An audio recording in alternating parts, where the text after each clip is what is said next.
As a proud daughter of Ikwere land, come my people, make I show una how to prepare my native soup. First, wetin be Okazi soup without dry meat? You go dry your meat. You go also use dry fish and stockfish to bring out that native taste.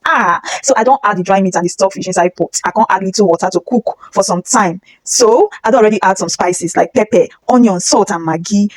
Then I also have my cooked cow leg, which I don't already add. Come add some water. We go dey enough for the soup. Then I don't add my palm oil, crayfish, spices like salt, pepper. I can't alarm, make it cook for few minutes. Make it in boil. I can't hurry, say make I go make garri. I add groundnut oil so that the garri no go gum for hand. Soup ready, we no go wait make water boil. Now the soup don't boil. I don't already add my ofo.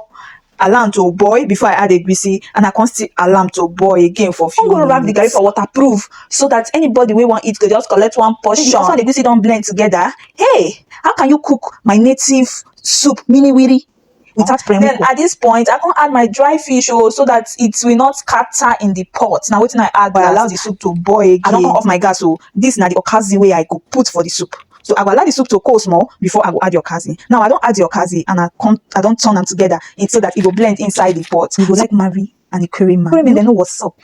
They know how to take care of their wives. I give you one spoon. You go learn how to cook this soup because Ikwere men they use this Okazi soup they play. So as it is, I don't give an update to. I am proudly an Ikwere daughter. Ikwere and no make cow.